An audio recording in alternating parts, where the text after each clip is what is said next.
సుందరాకాండ తాత్పర్యం 38వ సర్గ. ధర్మయుక్తంగా సీతాదేవి పలికిన మాటల్లోని యథార్థ ప్రాధాన్యాన్ని అవగతం చేసుకున్న వానర శ్రేష్ఠుడైన హనుమంతుడు ఆనందభరితుడై ఆమెతో ఇలా పలికాడు. మంగళస్వరూపిణివైన ఓ సీతాదేవి, నీ వచనాలు ఎంతో యుక్తియుక్తంగా ఉన్నాయి. స్త్రీ నైజానికి, పతివ్రత శిరోమణుల నమ్రతకు అవి ఎంతో అనుగుణంగా ఉన్నాయి. నా వీపు మీద కూర్చొని 100 యోజనాల విస్తీర్ణం గల సముద్రాన్ని దాటడం సహజంగా భయస్థులైన స్త్రీలకు సాధ్యం కాదు. మూర్తీభవించిన వినయమే అయిన ఓ సీతాదేవి, రెండవ కారణంగా రాముని తప్ప ఏ పరాయి పురుషుని స్పృశించనని నువ్వు చెప్పడం మహాత్ముడైన రాముని ధర్మపత్నివైన నీకే చెల్లుతుంది. దేవి, నువ్వు తప్ప మరే స్త్రీ అలా పలకగలదు? ఓ జానకీదేవి, ఇక్కడ నేను చూసిన నీ ప్రతి చర్యను, నాతో పలికిన ప్రతి మాటను రామునికి పూసగుచ్చినట్లు నివేదిస్తాను.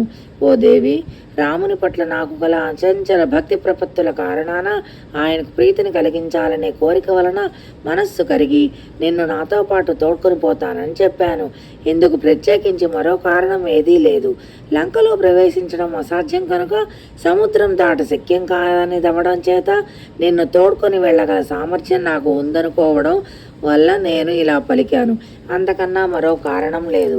అమ్మా, నిన్ను రాముని సన్నిధికి సత్వరమే చేరుద్దామనే బలీయమైన కోరిక చేత రాముని పట్ల నాకున్న విశేష భక్తి ప్రపత్తులు, అభిమానం కారణంగానే నేను అలా పలకగలిగాను, కానీ మరో కారణం ఏదీ లేదు. పూజనీయురాలైన ఓ సీతాదేవి, నాతో పాటు రాముని వద్దకు నువ్వు రావడం సబబు కానందున నేను ఇక్కడకు వచ్చి నిన్ను చూసి మాట్లాడినట్లు రామునికి నమ్మకం కలిగేలా ఏదైనా ఆనవాలు నాకివ్వు.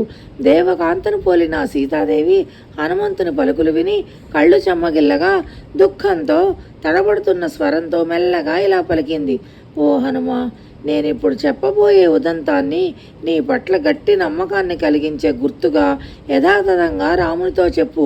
చిత్రకూట పర్వతం ఈశాన్య పాద ప్రాంతంలో సిద్ధులు నివసించే ఒక ఆశ్రమం ఉంది. అక్కడ ఫలమూలాలు, జలం సమృద్ధిగా లభిస్తాయి. అది గంగా తీరానికి పక్కనే ఉంది. ఆ ఆశ్రమంలో మనం నివసించినప్పుడు ఒకరోజు రాముడు అంటే నీవు నానా పుష్ప పరిమళాలతో నిండిన ఉపవన ప్రాంతాలలో విహారం చేసి జలకాలాటలు ఆడి బాగా అలసిపోయి నా తొడ మీద తలను ఉంచుకొని పడుకున్నావు. ఇంతలో ఒక కాకి అక్కడ ఎండబెట్టబడిన మాంసఖండాన్ని తినాలనే అత్యాశతో మాటి మాటికి తన వాడి అయిన ముక్కుతో దాన్ని పొడవసాగింది. ఆ కాకిని భయపెట్టి తోలడానికి నేను మట్టి బిడ్డలు దానిపై విసిరాను. తిండిపోతైన ఆ కాకి అక్కడి నుండి ఎగిరిపోకుండా ఆ మాంసఖండాన్ని వదిలిపెట్టి నా చుట్టూ తిరుగుతూ తన ముక్కుతో నన్ను పొడవడానికి ప్రయత్నించింది. దాంతో నాకు పట్టరాని కోపం వచ్చి ఓ వడ్డాణాన్ని విప్పి ఆ కాకికి అదిలించబోగా నా చీర పమిట తొలగిపోయింది.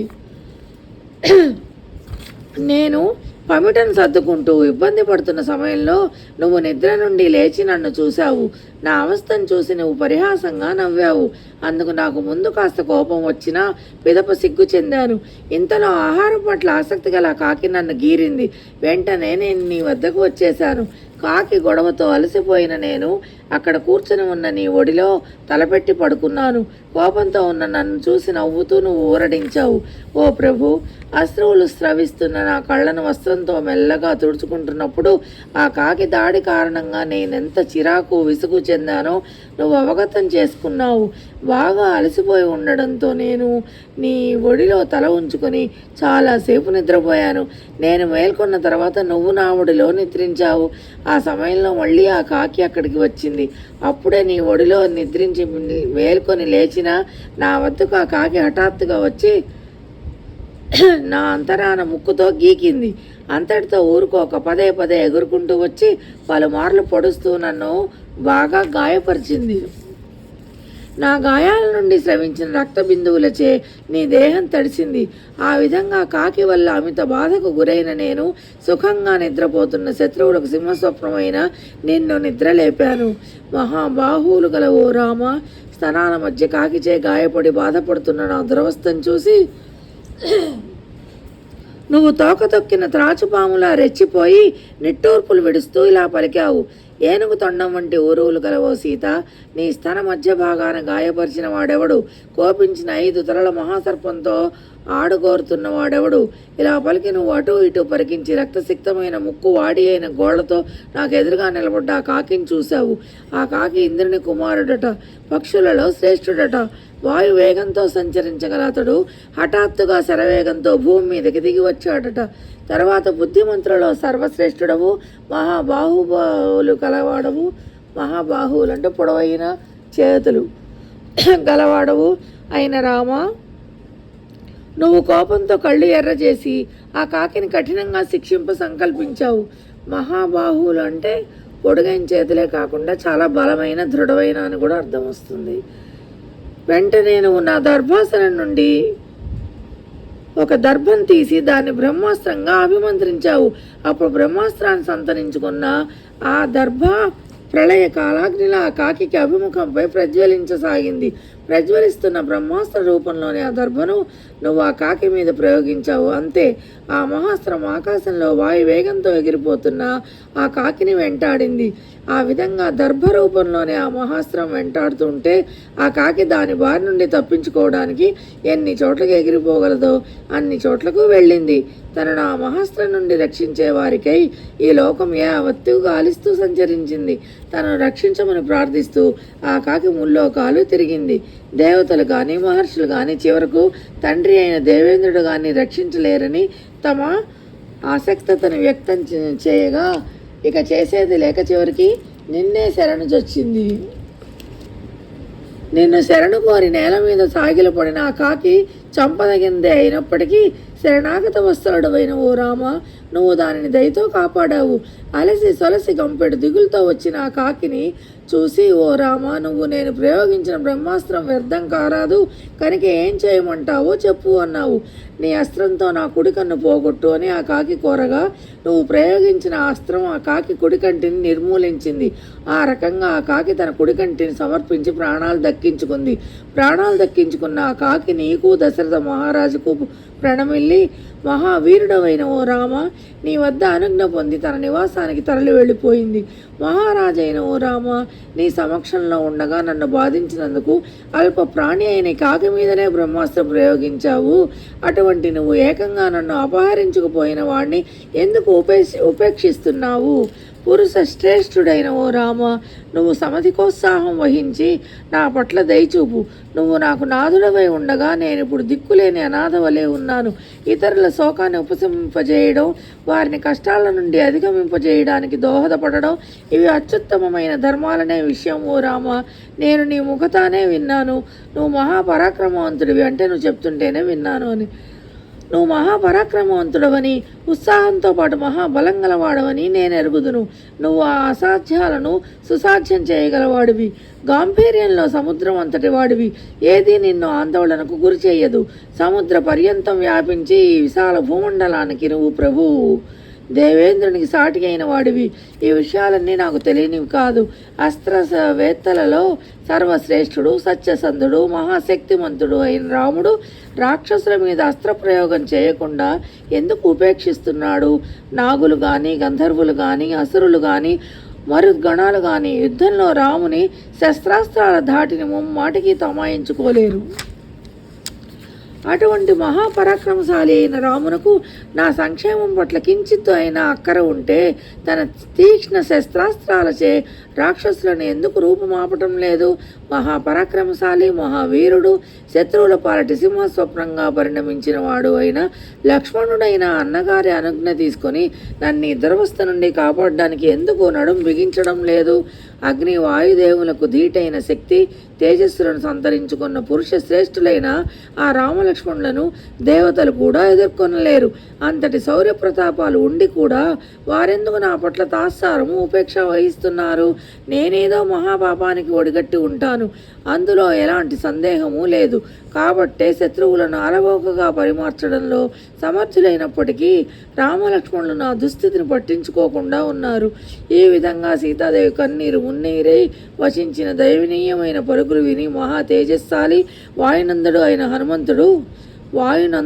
అయిన హనుమంతుడు ఇలా స్పందించాడు. తల్లి, ఓ సీతాదేవి, నీ వియోగ శోకాన్ని భరించలేని రాముడు ఏ ఇతర విషయాల్లోనూ గూడు కట్టుకున్న నిరుత్సాహాన్ని వ్యక్తం చేస్తున్నాడు. సత్యం మీద శపథం చేసి చెప్తున్నాను. రాముని దుఃఖం చూసి లక్ష్మణుడు కూడా దుఃఖిస్తున్నాడు. పూజ్యురాలైన ఓ సీతాదేవి, మా అదృష్టం వలన చివరికి నువ్వు కనబడ్డావు. ఇది దుఃఖించాల్సిన సమయం కాదు. నీ దుఃఖాల అంతం కనుచూపు మేరలోనే ఉంది. మహాబల సంపన్నులు, రాజపుత్రులు, పురుషులలో సర్వశ్రేష్ఠులు నిన్ను ఎప్పుడు చూడగలమా అని ఆతురత పడుతున్న వారు అయిన ఆ రామలక్ష్మణులు ఈ లంకను భస్మం చేసి వేయడం తథ్యం. విశాలములైన నేత్రాలు గల ఓ సీతాదేవి, క్రూరాత్ముడైన ఆ రావణుణ్ణి రణరంగంలో సమిత్ర బాంధవంగా సంహరించి రాముడు నిన్ను అయోధ్యకు తోడుకొని పోతాడు. అమ్మా, నా స్వామి అయిన రామునకు, శక్తిమంతుడైన లక్ష్మణునకు, తేజస్వి అయిన సుగ్రీవునకు, సముద్రం ఆవలి తీరంలో ఎదురు చూస్తున్న వానరులకు నీ సందేశం ఏమని చెప్పమంటావు? హనుమంతుని స్వాంతన వచనాలు విన్నప్పటికీ దేవతా స్త్రీవలే ఒప్పుతున్న ఆ సీతాదేవి ఇంకా శోకంలో మునిగి ఉన్నదై ఆ వానర శ్రేష్ఠునికి ఇలా జవాబిచ్చింది. కౌసల్యాదేవి లోకల రక్షణార్థం జన్మనిచ్చిన ఔదార్యవంతుడైన రామునకు నా తరఫున శిరస నమస్కరించి కుశలం విచారించు. సుమిత్రాదేవి తనయుడైన లక్ష్మణుడు పుష్పమాలికలను, సమస్త రత్నములను, అనురాగవతులైన స్త్రీలను, అపార ఐశ్వర్యాన్ని, సకల భోగాలను త్యజించి తల్లిదండ్రులకు ప్రణమిల్లి వారి అనుజ్ఞతో రాముని అనుసరించి వనవాసానికి వెళ్ళాడు. ధర్మపరాయణుడైన లక్ష్మణుడు సుఖమయ జీవితాన్ని త్యజించి సోదరుడైన రామునకు తోడు నీడగా మొసలుకుంటూ ఆయన సంరక్షణను చూసుకుంటూ అరణ్యవాసం చేస్తున్నాడు. సింహం వంటి మూపు, దీర్ఘ బాహువులతో చూపర్లకు ప్రీతి కలిగించేవాడు ఔదార్యవంతుడు అయిన లక్ష్మణుడు రాముని కన్న తండ్రిలా నన్ను తల్లిలా చూసుకుంటూ ఉండేవాడు. అంటే రాముని తండ్రిలాగా సీతమ్మ అని తల్లిలాగా మరిది చూసుకుంటున్నాడట. నేను అపహరింపబడుతున్నప్పుడు మహావీరుడైన లక్ష్మణుడు నా చెంత లేడు. పెద్దలను సేవించడంలో అతడు ఆనందం చెందుతాడు. అమిత వివేకవంతుడు, సమర్థుడు అయినప్పటికీ లక్ష్మణుడు మితభాషి. అతడు ఎల్లరకు ప్రీతిపాత్రుడైన రాజకుమారుడు. పైగా నా మామగారైన దశరథ మహారాజుకు సాటి అయినవాడు. రామునికి సోదరుడైన లక్ష్మణుడు సదా నాకు ప్రీతిని చేకూర్చడానికి తాపత్రయం చెందేవాడు. అప్పగించిన ఎంతటి కార్యభారాన్నైనా నిర్దిష్టంగా పూర్తి చేయగల సమర్థుడు లక్ష్మణుడు. ఎవరి సాహచర్యం వలన రాముడు స్వర్గస్థుడైన తండ్రి గురించి బెంగబెట్టుకోకుండా ఉన్నాడో ఆ లక్ష్మణుని కుశలం విచారించానని నా మాటగా చెప్పు. ఓ వానర శ్రేష్ఠ! హనుమ మృదు స్వభావి, పావనుడు, సర్వసమర్థుడు, రామునకు అత్యంత ఇష్టుడు అయిన లక్ష్మణుని నా దుఃఖాన్ని రూపుమాపే కార్యసాధన నీ మూలంగానే సానుకూలం అవ్వాలి. నువ్వు చూపే చొరవ, చేసే ప్రయత్నాన్ని బట్టే రాముడు నన్ను రక్షించే కార్యభారానికి సత్వరమే ఉద్యమిస్తాడు. నా నాథుడు, సూర్యుడు అయిన రామునకు ఈ మాట పదే పదే చెప్పు. ఓ రామ, ఒక్క మాసం వరకే నేను ప్రాణాలతో ఉంటాను. మాసం దాటితే క్షణం కూడా జీవించి ఉండను. ఇది ముమ్మాటికి సత్యం. దురాత్ముడైన రావణుడు నన్ను అవమానకరంగా నిర్బంధంలో ఉంచాడు. అటువంటి నన్ను ఓ మహావీర, పాతాళం నుండి ఇంద్రుని లక్ష్మిని అంటే ఇంద్రుడి ఐశ్వర్యాన్ని విష్ణువు రక్షించినట్లు నువ్వే రక్షించాలి. ఇలా పలికి సీతాదేవి తన చీరకొంగులో ముడిపెట్టి ఉంచిన చూడామణిని తీసి రామునికి ఇవ్వమని హనుమంతునికి ఇచ్చింది. మహావీరుడైన హనుమంతుడు సాటిలేని చూడామణిని వినమ్రంగా స్వీకరించి అది భుజమున ఇమడనందున పదిలపరుచుకునే నిమిత్తం దాన్ని తన వేలికి పెట్టుకున్నాడు. భుజానికి పెట్టుకుందామని చేతికి ఎక్కించుకున్నాడట. అక్కడ పట్టడం లేదని తల్లో పెట్టుకునే చూడమని చిన్నదిగా ఉంటుంది కదా రౌండ్, అందుకని చేతికి పట్టక వేళ్ళకి, 2 వేళ్ళకి, 3 వేళ్ళకి, 1 వేళ్ళకి కలిపి పెట్టుకున్నాడట. కపివరుడైన హనుమంతుడు ఆ మహత్వపూర్ణమైన మణిని స్వీకరించి సీతాదేవికి ప్రదక్షిణ చేసి ప్రణమిల్లి వినమ్రుడై ఆమె పక్కకు వెళ్ళి నిలబడ్డాడు. ఆయన బాగా ఎత్తుగా ఎక్కువ పెద్దగా అయ్యాడు కదా, చిన్నగా ఉండేవాడు.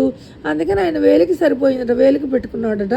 సీతాదేవికి ప్రణమిల్లి వినమ్రుడే అక్కడి నుండి పక్కకు వెళ్ళి నిలబడ్డాడట. ఎట్టకేలకు సీతాదేవిని కనుగొని ఆమె దర్శనం పొందడంతో ఆ హనుమంతుని ఆనందం మీరింది. ఆనందం, చాలా ఆనందం చెప్పలేనంత అయిందట. శారీరకంగా అతడు లంకలోనే ఉన్నప్పటికీ మానసికంగా అతడు రాముని సన్నిధికి వెళ్ళిపోయాడు. ఎవరి కంటా పడకుండా సీతాదేవి ధరించి ఉన్న అసాధారణమైన ఆ చూడామణిని భక్తిపూర్వకంగా హనుమంతుడు స్వీకరించాడు. దాని ప్రభావంతో ప్రచండ వాయువుచే కంపించి తమాయించుకున్న పర్వతం వలె అతడు అంతవరకు డోలాయమాన స్థితిలో ఉన్న హనుమంతుని మనస్సు నిలకడను సంతరించుకొని తిరుగు ప్రయాణానికి సంసిద్ధమైంది. శ్రీమద్ వాల్మీకి రామాయణమున సుందరకాండలోని 38వ సర్గ తాత్పర్యం సమాప్తం.